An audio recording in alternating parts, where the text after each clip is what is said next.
Buenos días, hermanos.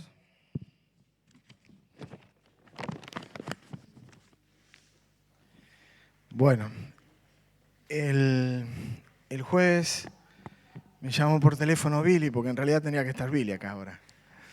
Y me dijo, no puedo. Digo, bueno, dale. Vengo, oré, tenía una palabra dando vuelta en mi corazón. Espero que el Señor me ayude a ordenar las ideas. ¿Así? Bien.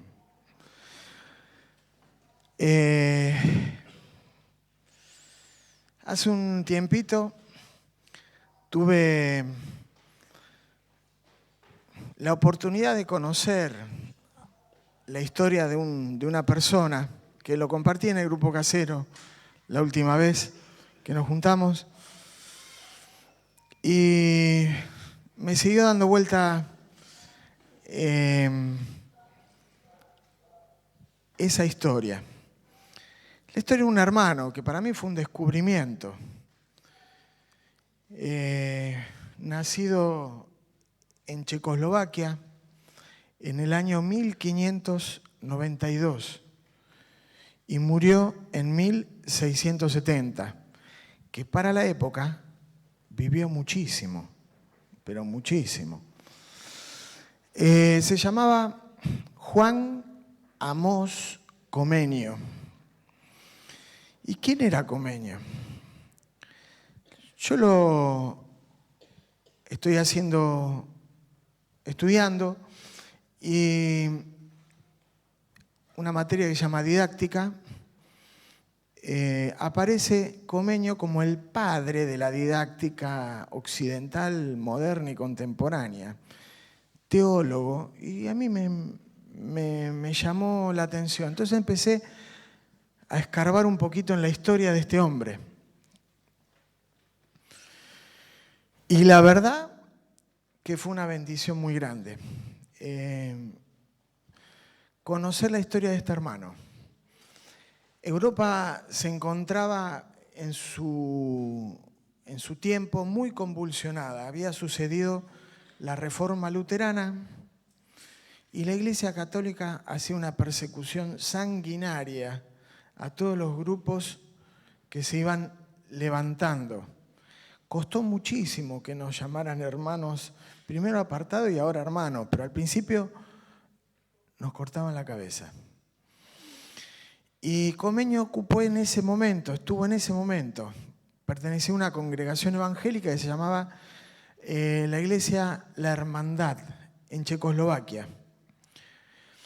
Desde muy joven, él entendió el precepto de lo que fue la Reforma Protestante, que era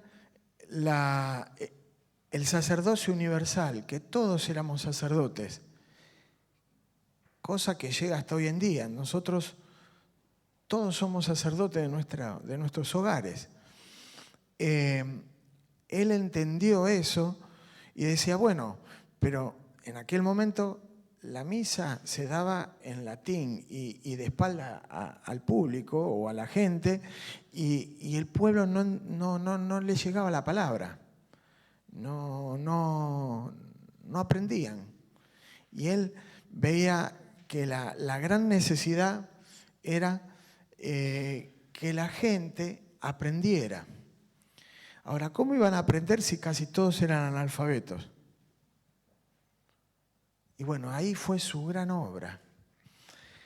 Él, Comenius, fue teólogo, filósofo, pedagogo, pero la fuerza más grande de lo que él desarrolló está en su convencimiento de que la educación tiene un importante papel en el desarrollo de las personas, en el esfuerzo que hizo para que el conocimiento llegara a todos los hombres y mujeres, por igual, sin malos tratos, buscando la alegría y la motivación de los alumnos.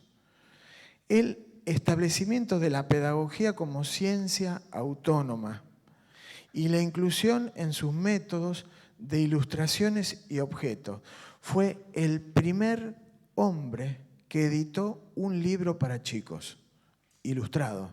El primer manual, él decía, ¿cómo le enseño a los chicos? Con dibujitos, con imágenes. Bueno, el primer ilustrador, el primer libro ilustrado para niños, lo hizo él. Dice, fue el pionero en las artes de la educación y la didáctica. Ideó las bases para la cooperación intelectual y política entre los estados, lo cual le dio como resultado el concepto de federación de los pueblos. Idea que lo coloca como precursor del pensamiento moderno. Un lugar muy, muy importante. Todos los libros, él escribió un libro que se llama Didáctica Magna, en el año 1600 y pico. Recién tuvo una modificación en 1960. Para que tengan idea, la vigencia de su pensamiento. Ahí hubo toda una corriente que se llamó la Escuela Nueva, que no es que cambió, es como que ayornaron un poco. Y en la década del 80, 90 vinieron otra nueva visión. Pero si uno lee eso, parece que fue un libro que fue escrito en 1950, por la vigencia y la claridad que él tiene. Él habla de cómo tiene que ser la estructura del sistema educativo, el aula, la escuela, todo. Y eso es hasta el día de hoy. Hasta el día de hoy funciona así. Es tremendo. A mí me fue una bendición muy grande. Pero, ¿qué rescato de esto? Yo me quedé pensando, él todo eso lo diseñó para que el pueblo conociera la palabra. Él estaba convencido de que la educación era el único camino, pero la educación ¿para qué? Para conocer la palabra, ¿no?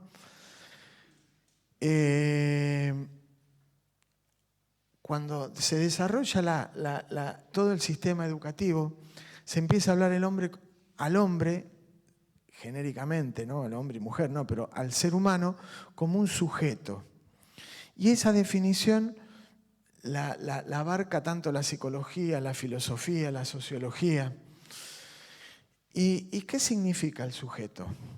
Somos seres humanos sujetos a una visión muy subjetiva de la realidad, de lo que nos rodea. Eso es lo que nos hace único e irrepetible. Cada uno somos único e irrepetible. No somos programados todos iguales. Por eso que no tenemos toda la misma forma de pensar o de ver las cosas. Y no es que eso esté mal, así somos. Somos nosotros así. Y yo estuve ayer buscando acerca de la subjetividad. Y dice, en una primera aproximación al concepto de subjetividad podría decirse que es un proceso por el cual se atraviesa para llegar a ser sujeto. Y habla de varias etapas. La primera etapa es la etapa del nacimiento, donde uno se contiene en su hogar, en la familia.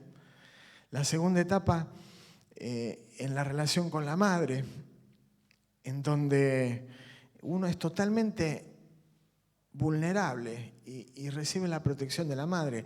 La tercera etapa es donde aparece el padre y el resto de la familia.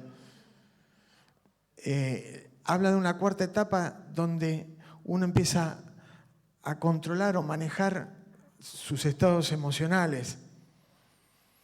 Y una quinta o última etapa donde uno proyecta, se manifiesta o se relaciona con el mundo, no repitiendo, pero sí evocando etapas anteriores.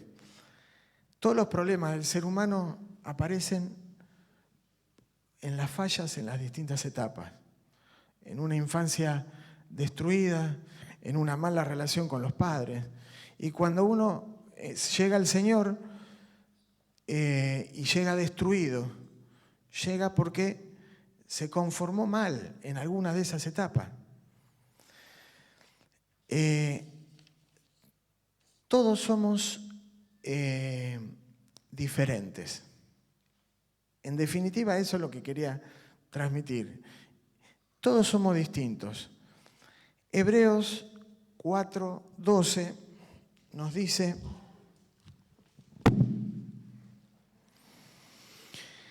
que la palabra de Dios es viva y eficaz y más cortante que toda espada de dos filos, y penetra hasta partir el alma y el espíritu y las coyunturas y los tuétanos, y discierne los pensamientos y las intenciones del corazón.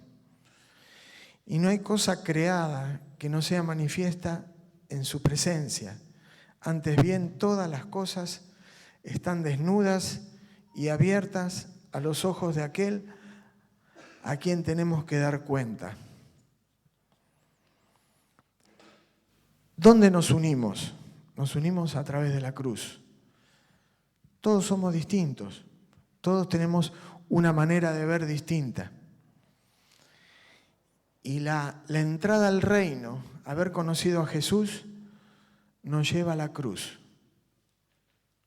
Nos lleva a la cruz. Y en la cruz es donde morimos a nosotros mismos. Es la cruz en donde nosotros entregamos lo que pensamos, lo que sentimos, lo que soñamos, lo que hicimos, rendimos nuestra vida. Dios no quiere que salgamos de acá pensando todo lo mismo. No pretende un lavado de cerebro para que todos tengamos el mismo pensamiento, porque somos distintos. Lo que sí Dios pretende de nosotros es transformarnos, respetando la individualidad y respetando lo que somos. Somos seres únicos, no somos una secta donde todo el mundo piensa como piensa el que maneja la secta.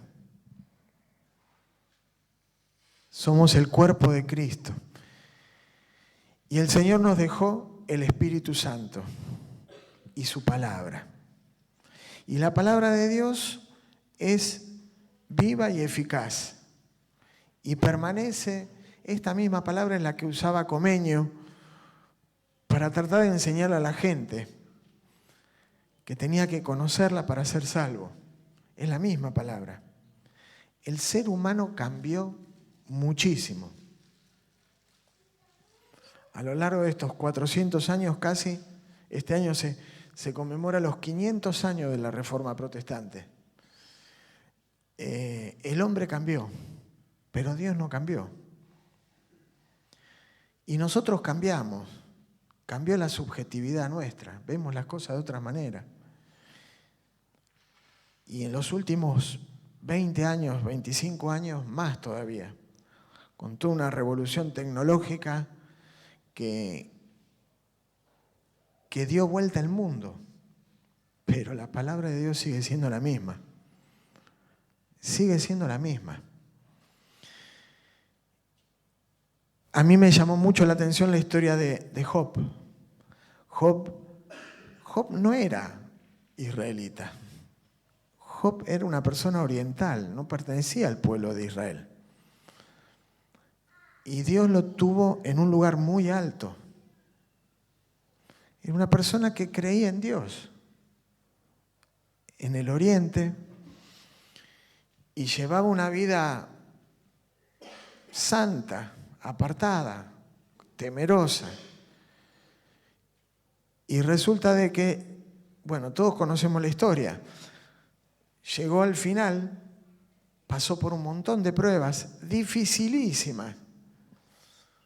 Y recién al final dice: de oídas te había oído, mas ahora mis ojos te ven. Él conoció a Dios de una manera y era un creyente perfecto, pero lo conoció de una manera muy subjetiva, muy a lo que vio. Ahora, lo que vimos es lo que es, Dios le mostró y nos muestra a través de Job que una persona, lo que conoció de Dios, es lo que él pensó.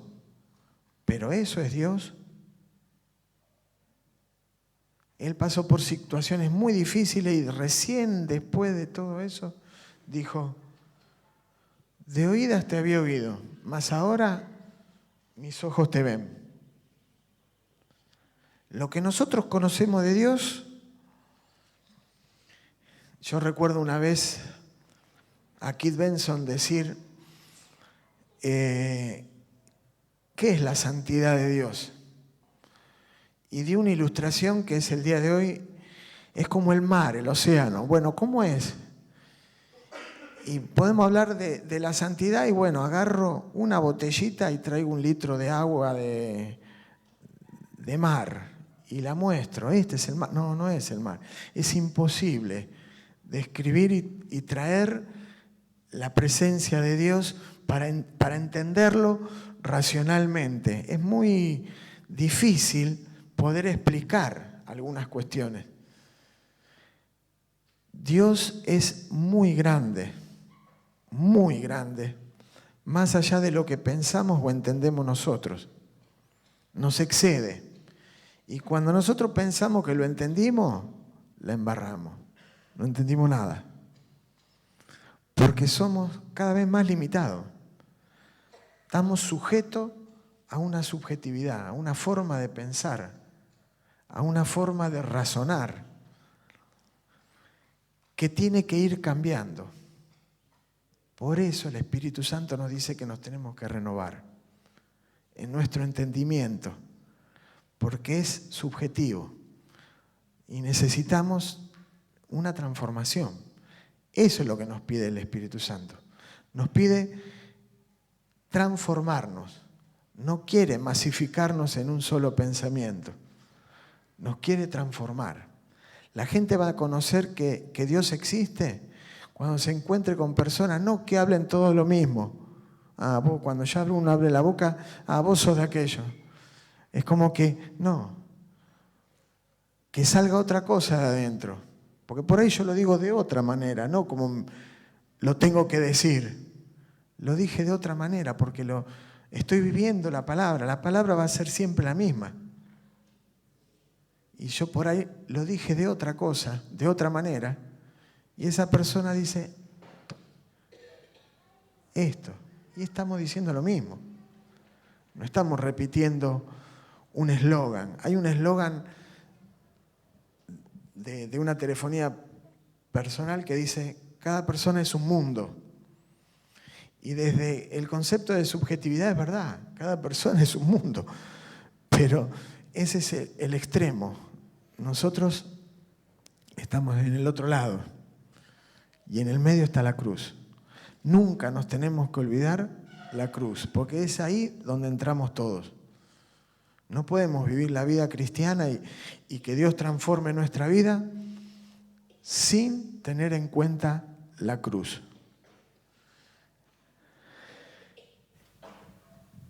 El proceso de santificación es central. Nosotros vinimos a la iglesia porque Dios nos trajo, creímos en su palabra y no podemos vivir la vida cristiana así nomás. La responsabilidad es que nuestro compromiso es la santificación. Dios quiso formar un pueblo, quiso y quiere y va a formar un pueblo. Y yo quiero ser parte de ese pueblo. Y para ser parte de ese pueblo yo me tengo que apartar del mundo. Y me tengo que apartar y tomar una decisión y apartarme. Y apartarme es apartarme en el corazón.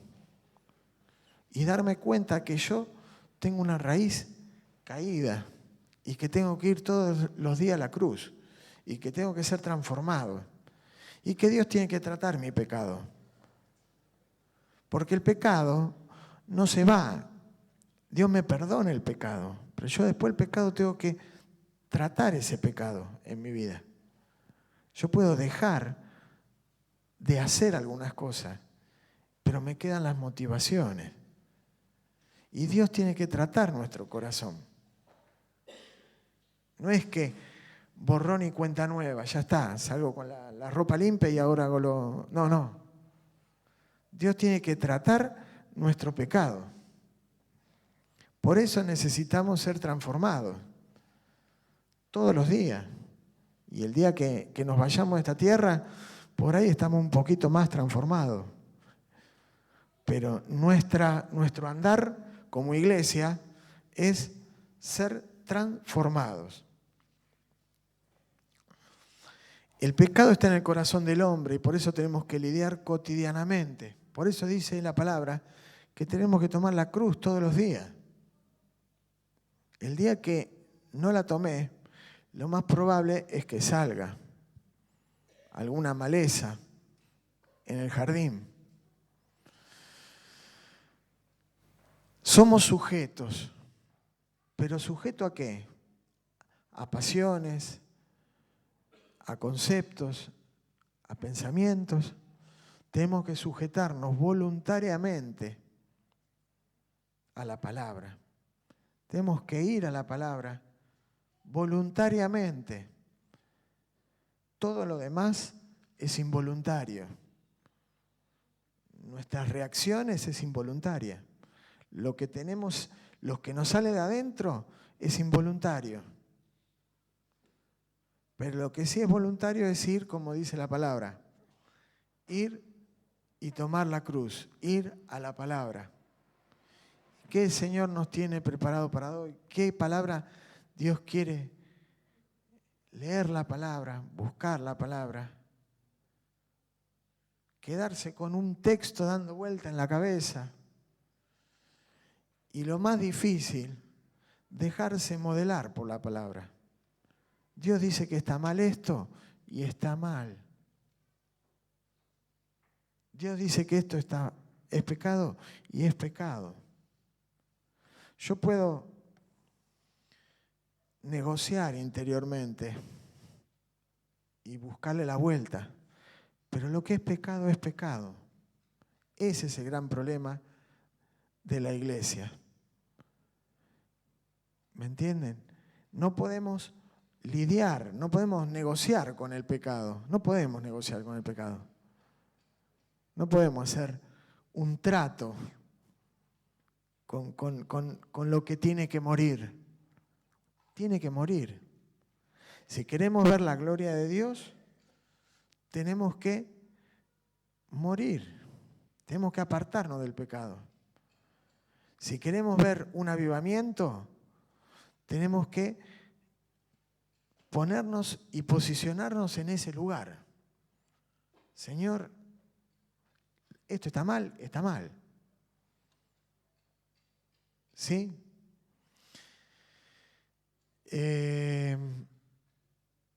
Para ir terminando, yo quería compartir una palabra que me motivó a pensar todo esto, que dieron en el grupo de varones.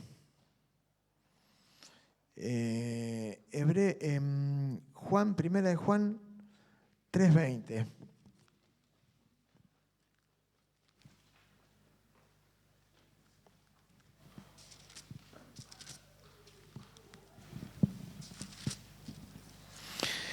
Y todo el pasaje del capítulo 3 de Primera de Juan se titula Hijos de Dios.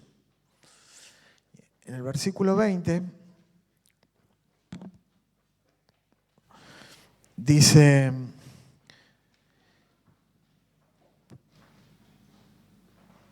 pues si nuestro corazón nos reprende, mayor que nuestro corazón es Dios, y Él sabe todas las cosas. Amados, si nuestro corazón no nos reprende, confianza tenemos para con Dios. Y yo toda la vida entendí que si Dios me ponía algo en el corazón, me estaba reprendiendo. Si yo tenía algo adentro de mi corazón, era algo que me estaba hablando del Espíritu Santo. Y yo leyendo, lo leí, la conozco esta palabra. en el trabajo suena el WhatsApp y miro y la leí. Y en un momento dado la vuelvo a leer porque quería leer algo y entendí otra cosa. Si nuestro corazón nos reprende, Dios es mayor que nuestro corazón. El corazón es engañoso, dice la palabra. ¿Quién lo va a poder entender? Si nos guiamos por lo que nos dice el corazón, en algún momento nos podemos equivocar. ¿Me entienden? Nos podemos equivocar. Y ahí yo entendía todo lo que era la subjetividad, porque uno a veces piensa una cosa y queda grabado en la cabeza, queda grabada en cosas que Dios perdona, pero la carne te culpa, te condena, te quiere enganchar por algún lado, como un anzuelo que te engancha y no suelta. Y yo dije, a veces el Espíritu Santo pone una convicción, pero a veces viene algo adentro del corazón y uno piensa que es de Dios y es uno mismo. Y dice la palabra que Dios es mayor que nuestro corazón. Y yo ahí me trajo mucha paz, porque digo, hay veces uno se enrosca en recuerdos, en historias, en culpas, que piensa que, y no lo confesé bien, no, pero uno trató con Dios sus pecados, sus macanas, y ¿por qué vuelve cada tanto algunas cuestiones? Y porque la carne es carne. Y en el fondo, el corazón está caído. Dios es mayor que nuestro corazón. Y Él sabe todas las cosas. A mí me hizo mucho bien. Se las quería compartir. Yo a raíz de esto entendí, me puse a escarbar un poco el por qué. A veces uno piensa en algunas cosas. Porque somos así. Pero Dios es mayor. Y para terminar, me quedé con una reflexión, que es que mi corazón tiene que estar desarmado delante de Dios. Yo no le tengo que hacer caso a los sentimientos y a esas cosas que a veces pueden venir de adentro. Vivir con un corazón desarmado, delante de la presencia de Dios y totalmente sujeto a la palabra. Que podamos estudiar la palabra, que podamos aprenderla, tomarla y que transforme nuestra forma de pensar. No repetirla. Si bien repetirla hace que uno se le meta adentro, si no me refiero a meditarla, rumiarla, vivirla, que te cuestione, que te interpele, que te diga, mira, esto no está bien. No, agarro justo y cambio la hoja. No. A ver, Señor, ¿qué me querés decir con esto? Tengo que cambiar. La palabra nos tiene que transformar. Que el Señor le bendiga. Espero haber podido ser claro. Y traten, el que pueda, ¿no?, buscar un poquito de la historia de este hermano, que es muy, muy interesante. Juan Comenio se llama. Dios le bendiga.